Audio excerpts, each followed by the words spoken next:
আজকে আমি আপনাদের সাথে আমার তৃতীয়বার মা হওয়ার ভয়ঙ্কর সুন্দর একটা অভিজ্ঞতা শেয়ার করব।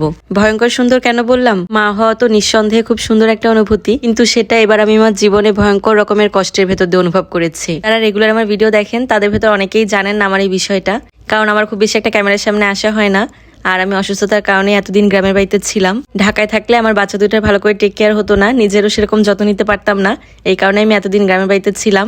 এখন যেহেতু আমার ডেলিভারির সময়টা চলে এসেছে, এই কারণে ঢাকায় চলে আসতে হলো। বেবির জন্য আগে থেকে টুকটাক কিছু জিনিসপত্র কেনা হয়েছে। সিজারের আগের দিন যখন আমি আমার ফাইনাল টেস্টগুলো করতে যাই, তো তখন আরো কিছু জিনিস কেনা হয়। তো এই দিনটা ছিল আমার ডেলিভারির দিন।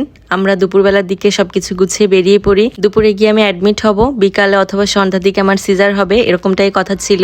লাস্টের দিনগুলো আমার একদমই কাটছিল না, অনেক বেশি কষ্ট হচ্ছিল। তার উপর বাচ্চা দুটোর জন্য আলাদা আমার একটা টেনশন আছে। মাইবিন মাহিরা দুইজনই ছোট, তার উপর দিয়ে মাহিরা তো আমাকে ছাড়া থাকতেও পারে না। ওদের টেনশনে আমার অস্থির লাগছিল। তার উপরে আরেকটা টেনশনও আছে, সেটা হলো এটা আমার 3 নাম্বার সিজার।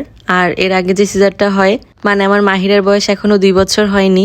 2 বছর ক্যাপে ক্যাপে আমার 3টা সিজার হচ্ছে, এটা চিন্তা করে আমি অস্থির হয়ে পড়ছিলাম। মনে যথেষ্ট সাহস রাখার চেষ্টা করছিলাম, কিন্তু ভেতর দিয়ে আমার ঠিকই টেনশন লাগছিল। তো নিচে থেকে আমার সব চেক আপ হয়ে যায়, আর অন্য যা ফর্মালিটিস গুলো আছে সেগুলো পূরণ করা হয়ে যায়। আমাদের একটা কেবিন দিয়ে দেয়, আর তখনই আমাকে কেবিনে নিয়ে আসে।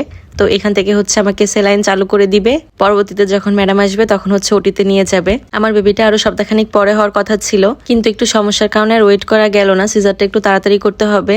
বাড়ি থেকে আসার পরে আমি যখন ম্যাডামকে প্রথম দেখাই, ম্যাডাম পরের দিনে আমাকে ওটি করার কথা বলে, কিন্তু আমি একদিন মাঝখানে সময় চেয়ে নেই। তারপরে ম্যাডাম বলে শুধু একদিনে আমি তোমাকে দিতে পারবো, এর পরের দিন তুমি সময় চাইলে সেটা কিন্তু তোমার রিস্কে নিতে হবে। তো আমরা কেউ আর কোনো রিস্ক নিইনি। এই তো আমাকে কেবিন থেকে নিয়ে আসা হয়েছে ওটির জন্য। এখন আমাকে রেডি করা হবে। আমি সিজারটা বেটার লাইফ হসপিটালে করাই, কারণ আমার মাহিরাও এই হসপিটালেই হয়। মাহিরার সময় আমার সবকিছু ঠিকঠাক মনে হয়েছিল, মানে বেশ ভালো লেগেছিল ওনাদের সার্ভিসটা। এই কারণে আর অন্য কোথাও যাওয়া হয়নি, সোজা এখানেই এসেছি। আর তাছাড়া আমার বাসা যেহেতু আফতাবনগর, বেটার লাইফ হসপিটালটা আমার বাসা থেকে কাছে।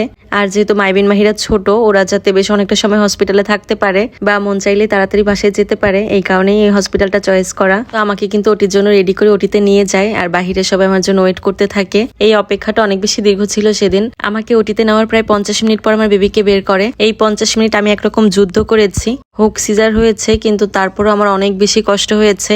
আর এরপরের আরো 1.5 ঘন্টার কথা তো নাই বললাম। প্রায় 2.5 ঘন্টা যাবত আমার সিজার হয়। 2.5 ঘন্টা পর তারা আমাকে ওটি থেকে বের করে। এই 2.5 ঘন্টা আমি একরকম যুদ্ধ করে বেঁচে এসেছি। আমার মাইবিন মাহিরা হওয়ার সময় কখনোই আমার এত সময় লাগেনি, এবার যতটা সময় লেগেছে।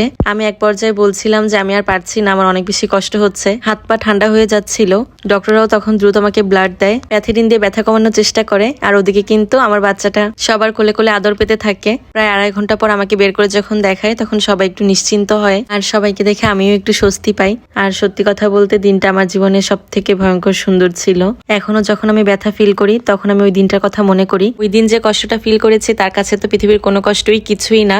মৃত্যুটা খুব কাছ থেকেই দেখে এসেছি মনে হয়। যাই হোক, তারপরেও আল্লাহর কাছে লাখ লাখ শুক্রিয়া, আল্লাহ আমাকে বাঁচিয়ে রেখেছে। 3টা বাচ্চার মুখের দিকে তাকালে এখন আর কোনো কষ্টই কষ্ট মনে হয় না। আমার বাচ্চাগুলোর জন্য সবাই দোয়া করবেন, আমার জন্য দোয়া করবেন।